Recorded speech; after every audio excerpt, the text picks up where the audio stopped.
देखिए, आप भूतों में विश्वास करते होंगे, मैं भूतों में विश्वास करता हूँ, लेकिन पुलिस भूतों पर विश्वास नहीं करती। कोई मर्डर हुआ है, वो ये नहीं कह सकती कि ये भूत कर गया। लेकिन आज की इस कहानी में पुलिस ने खुद ये माना कि इस घर में कुछ ना कुछ है जो उनकी पहुंच से बाहर है। पुलिस ने खुद सरकारी दस्तावेज में लिखा कि यहाँ पर कुछ ऐसा हुआ जिसके बारे में वो कुछ भी नहीं बता सकते। दोस्तों, कहानी है स्पेन के मैड्रिड शहर की। ऐसा केस ना स्पेन में पहले कभी आया था और ना ही शायद कभी आएगा। यह कहानी है 18 साल की स्टेफिना की। वे अपने माता पिता और अपने भाई बहन के साथ रहती थी।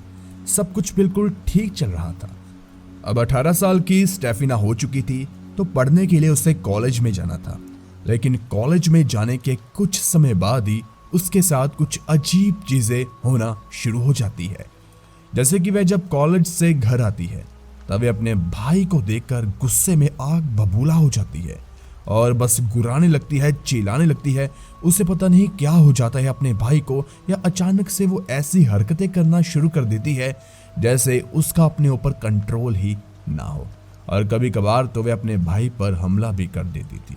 देखिए, कहानी काफी पुरानी है, तो उस समय वहां पर लकड़ी के घर हुआ करते थे और स्टेफिना गुस्से में इतनी ज्यादा पागल हो जाया करती थी कि वे अपने नाखूनों से घर की दीवारों को खदेड़ना शुरू कर देती थी। धीरे धीरे उसकी हरकतें बढ़ने लगी। उसकी माँ और उसके पिता भी काफी परेशान होने लगे कि बेटी को ऐसा अचानक क्या हो गया। शायद वो किसी मेंटल इलनेस यानी कि दिमागी बीमारी से जूझ रही है। और साथ में आपको एक चीज बताते हैं कि उस समय स्टेफिना की जो बॉडी थी वो अपने आप ही काफी वीक हो रही थी। अचानक से उसका वेट कम होने लगा। उसके माँ बाप को कुछ भी पता नहीं था कि बेटी के साथ क्या हो रहा है। बस उन्हें ये पता था कि इसकी हरकतें बेहद अजीब है।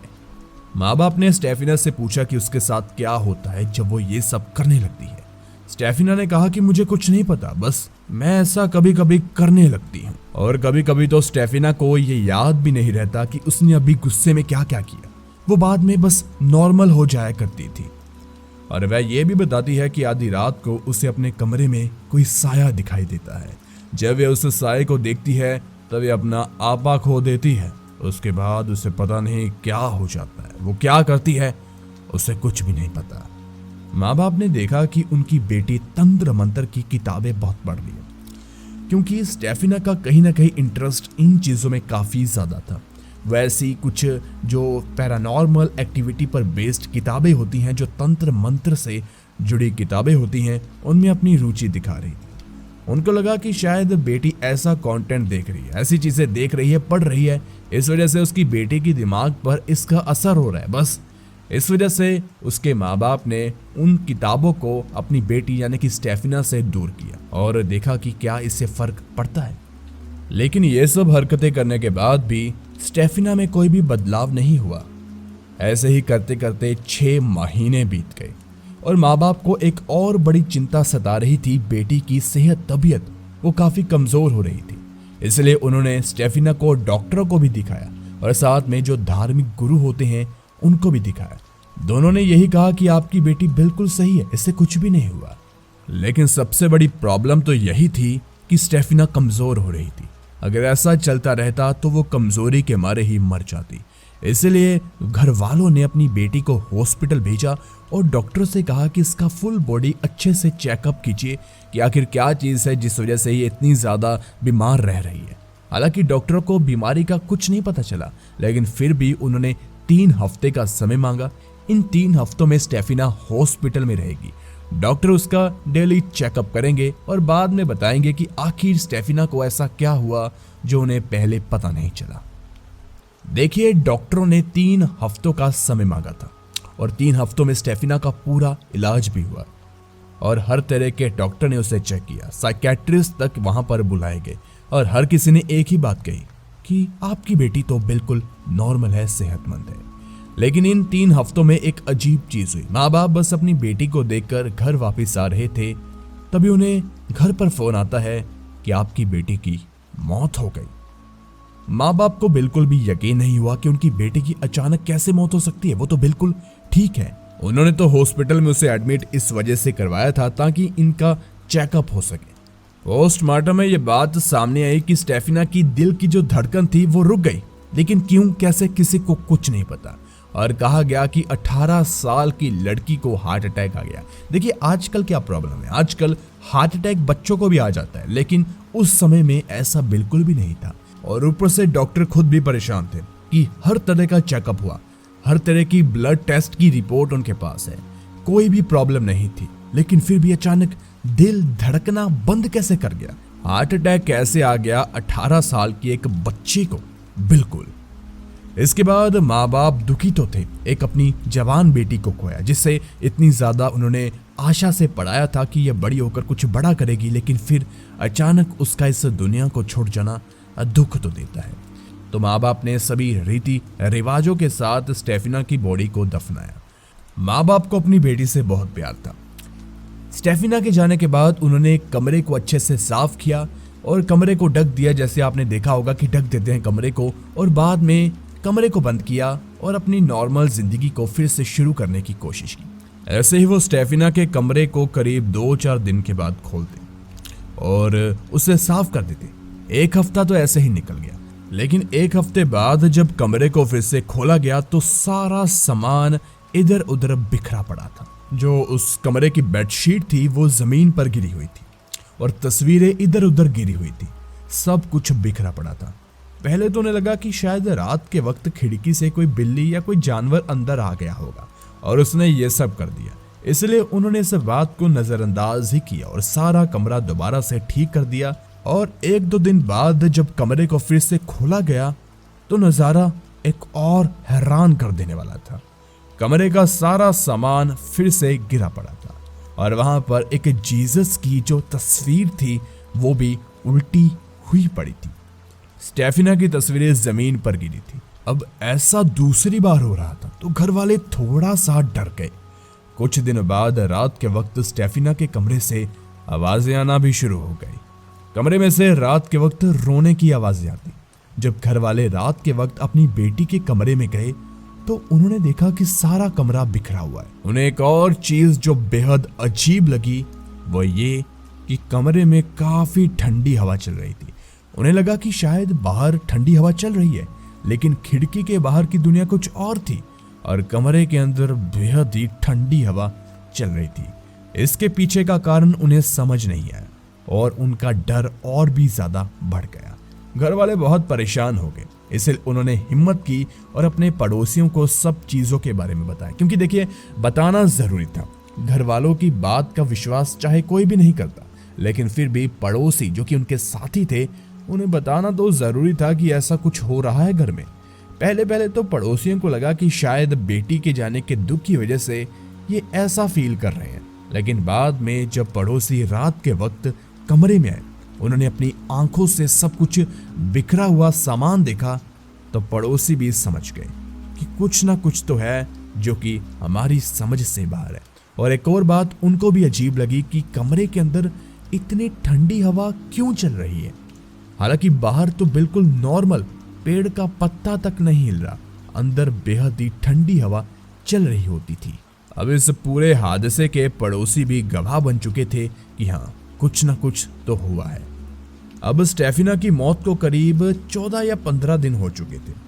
तब उनके घर कॉलेज की 3 टीचर आती हैं। जिस कॉलेज में स्टेफिना पढ़ती थी वहां से 3 टीचर आती हैं और स्टेफिना के माता पिता से मिलते हैं। टीचर बताती है कि हमें आपसे आपकी बेटी के बारे में एक बात करनी है। हमें लगता है कि शायद अब देरी हो चुकी है, लेकिन इस बात को आपके तक पहुंचाना भी जरूरी है। तब टीचर बताती है कि बात करीब 6 महीने पुरानी है। स्टेफिना के एक बेस्ट फ्रेंड और उसका एक बॉयफ्रेंड था जिसकी रोड एक्सीडेंट में मौत हो गई थी। जिसके बाद स्टेफिना की जो फ्रेंड थी जिसका बॉयफ्रेंड अब मर चुका है वो काफी परेशान रहने लगी, दुखी हो गई। और एक दिन की बात है जब टीचर बताती है कि मैंने 4 लड़कियों को एक कमरे में खड़े हुए देखा। उनमें से एक स्टेफिना थी, उसकी वही दोस्त थी जिसका बॉयफ्रेंड मर चुका है, और उनके साथ 2 और सहेलियां उनकी थी। उन्होंने एक टेबल को रखा था। वो ऐसा टेबल होता है जिसे कहा जाता है कि इससे आप भूत प्रेतों से बात कर सकते हैं, और उन्होंने साथ में कांच का गिलास भी रखा था। अब वहां पर टीचर रुक जाती है और देखती है कि आखिर ये लड़कियां कर क्या रही है। वो तो बस वैसे खड़ी होती है। उसके बाद सभी लड़कियां एक एक कर उस कांच के गिलास पर अपना हाथ रखती है। जब स्टेफिना उस कांच के गिलास पर हाथ रखती है तो वो गिलास हवा में आ जाता है और ये सभी चीजें उसकी टीचर ने खुद देखी थी।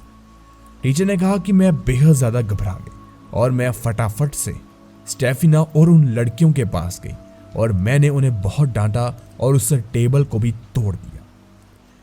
उसके बाद टीचर ने बताया कि एक बेहद ही अजीब चीज हुई। एक सफेद सी दिखने वाली एक सोल, एक आत्मा टाइप, एक छोटी सी चीज, पता नहीं वो क्या थी, लेकिन वो आई और तेजी से स्टेफिना के अंदर चली गई। इस चीज को देखकर टीचर खुद हैरान हो गई कि आखिर वो क्या था। तब टीचर स्टेफिना से पूछती है कि तुम यहां पर क्या कर रही हो। तो वो बताती है कि टीचर, हम यहां पर इस लड़की के बॉयफ्रेंड से बात करना चाहते हैं। देखिए, स्टेफिना तंत्र मंत्र की किताबें बहुत पढ़ा करती थी, उस वजह से उसका इन चीजों में काफी रुझान था। और टीचर ने कहा कि शायद उन्होंने उस मरे हुए लड़के की सोल से बात भी की हो सकता है। अब माँ बाप समझ चुके थे कि उनकी बेटी के साथ जो पहले अजीबोगरीब घटनाएं हो रही थी वो क्यों हो रही थी। अब उसी दिन की रात की बात है। कमरे से फिर से आवाजें आना शुरू हो जाती है, फिर रोने की आवाजें, बहुत सारा सामान इधर उधर बिखरना, वही चीजें, सब कुछ।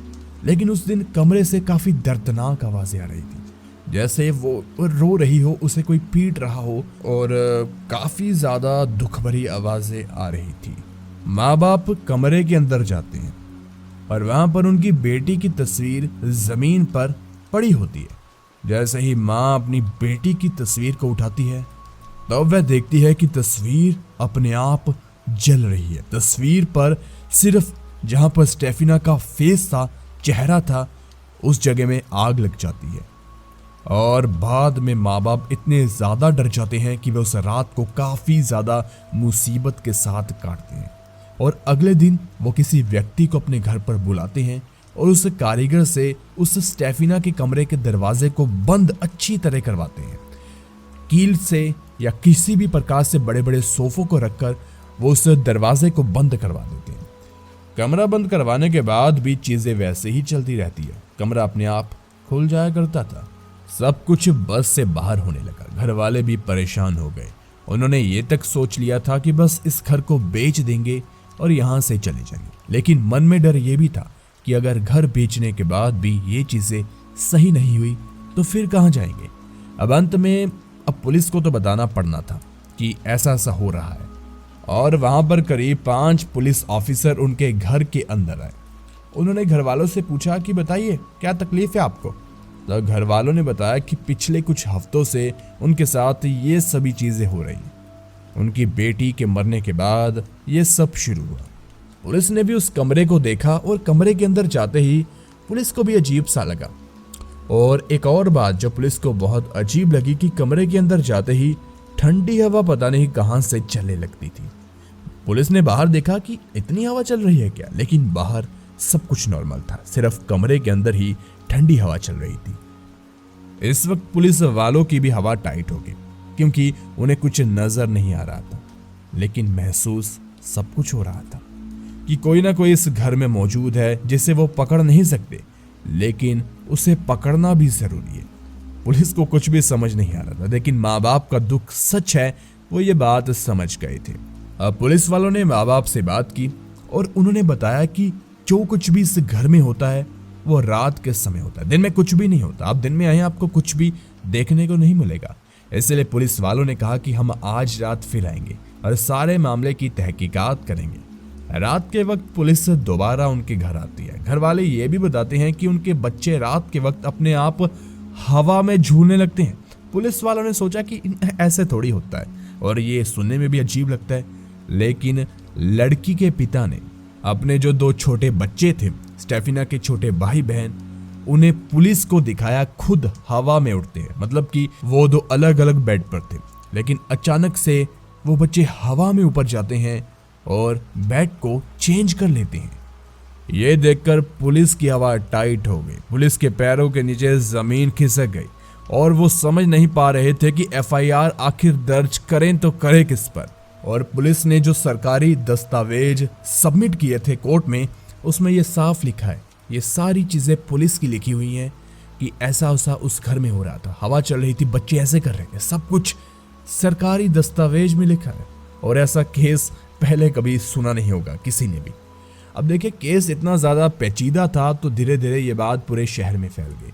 पुलिस वालों ने पहले जांच की कि इसमें किसी इंसान का हाथ तो नहीं है, लेकिन जांच में उन्हें कुछ भी नहीं मिला। बाद में सामान का अपने आप हवा में उड़ना, बच्चों का ये सब करना, तो करीब 20 दिन तक मामले की जांच करने के बाद पुलिस के हाथ कुछ भी नहीं आया। इसके बाद पुलिस ने स्टेफिना के घर वालों को सलाह दी कि आपसे रिक्वेस्ट करते हैं कि आप इस घर को, इस शहर को छोड़कर चले जाओ, क्योंकि यहाँ पर प्रॉब्लम ये हुई कि पहले तो स्टेफिना की रोने की आवाजें घर में रात को आती थी, लेकिन बाद में एक दिन स्टेफिना की मां ने महसूस किया कि उसके ऊपर कोई है और उसका गला घोट रहा है। मतलब कि अब वो मामला भी शुरू हो गया था जब वो साया या वो कोई भी चीज थी, वो इन घर वालों को परेशान, इन्हें मारने तक आ रही थी। इस वजह से पुलिस का कहना मानने के बाद उन्होंने घर को छोड़ दिया। अब देखिए, इस घटना को करीब हो चुके हैं 31-32 साल। ये कहानी जो आपको बताई है आपको, वो 1991 की थी और आज 2023 ही आ चुका है। तो उसके बाद उसके माँ बाप को ऐसी घटना फिर कभी देखने को नहीं मिली, क्योंकि उन्होंने अपने घर को बदल लिया और वो स्पेन के मैड्रिड शहर में किसी और घर में रहने लगे। और भगवान का शुक्र है कि उन्होंने कहा कि ऐसी घटनाएं उन्हें फिर दूसरे घर में नहीं देखने को मिली, लेकिन फिर वो क्या करते, आप खुद ही सोचिए। तो मेरा नाम है चेतन रॉय। आशा करते हैं कि आपको एपिसोड 1 अच्छा लगा हो।